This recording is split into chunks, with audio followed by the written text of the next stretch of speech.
Hello again.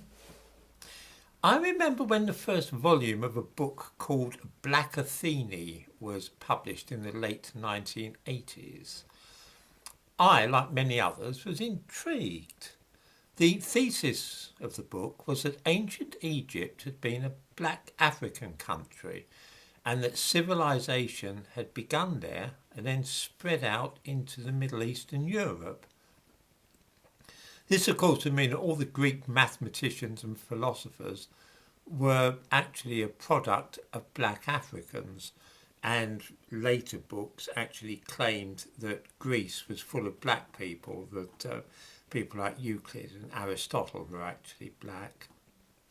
Of course, the whole idea was entertaining nonsense, a bit like Eric von Daniken's Chariots of the Gods, or older readers might remember Velikovsky's Worlds in Collision. When the novelty wore off, all sensible people just forgot about the book. I read it myself. I thought it was very cleverly done, but it was plainly nonsense. Since then, of course, DNA tests have been carried out on a lot of Egyptian mummies, spanning a period of well over 1,000 years, about 1,300 years, right up to the Roman period. They show that ancient Egyptians were genetically similar to those living in the Middle East and what is now Turkey, and have absolutely no connection with sub-Saharan Africa. It's only later DNA that came in after the Arab conquests. The black African DNA in North Africa now is almost certainly from slaves that were brought up. So, I mean, people like Sadat, I don't know if anybody here remembers President Sadat, who actually looked a little bit African, and the Egyptians made jokes about him. His African ancestry is very recent. He wasn't anything at all like the ancient Egyptians. The idea, though, that Egypt was a black country is rather embedded in the black history dialogue. It's something that crops up all the time, and the idea that mathematics and so on was invented in Egypt, which was a black country, and that Europe owes everything it has to black Egypt's ideas in ancient times. Here's a children's book which is quite popular in schools and children's libraries. It was published in 2019 by Franklin Watts, who do a lot of children's non-fiction. They used to be quite a respectable publishing house. You will see it's called Black History Matters. And yet inside we find pages and pages about ancient Egypt. The suggestion being that it's part of black history. This book then is fake history, designed to mislead children that don't know any better. And it's scandalous that a lot of British schools will buy it. They have this, and it's really popular during Black History Month. The children are explicitly taught something which is completely untrue, that Egypt was a black nation. It's also funny, though. At least it made me laugh. Perhaps I shouldn't. Here's a bit about a papyrus called Eber's Papyrus. I don't know if people can see it there. Eber's Papyrus. It says, an important New Kingdom era text has survived.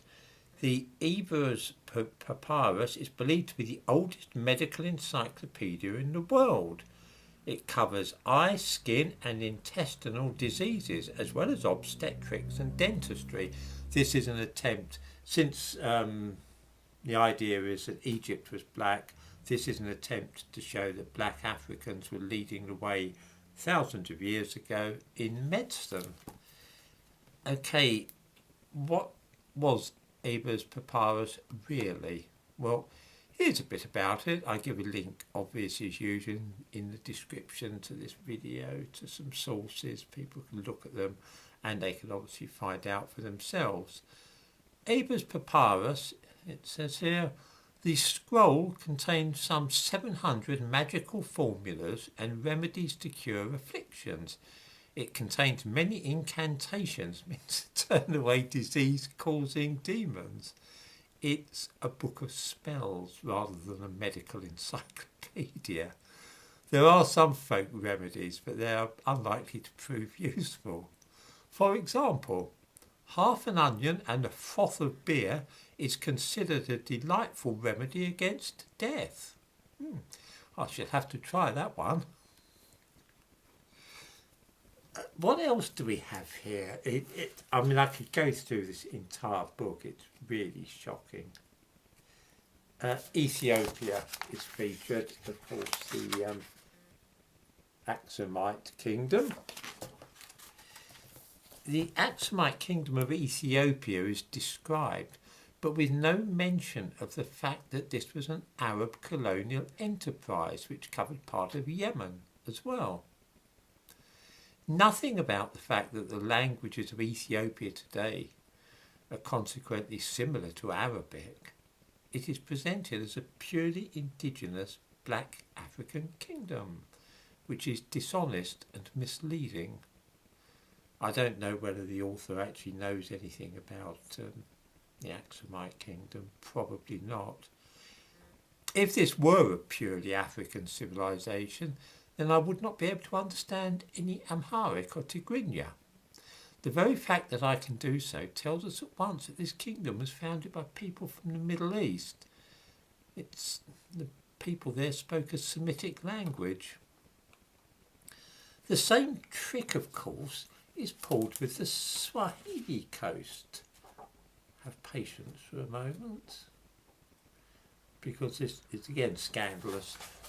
Here, there's two sides here about the East African coast, and it's described it as the Swahili coast, the great Swahili cities.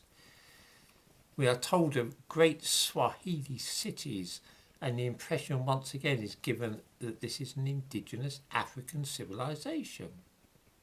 Perhaps the author doesn't know that the very word Swahili, which is used now for the language in East Africa, is a corruption of the Arabic word relating to coasts, Swahili. This is a clue as to the origin of the Swahili culture. Another is this picture of an ancient mosque. I don't know if we can see it here. The Swahili coast was ruled over by a sultan, and it was the Omanis who were the dominant group.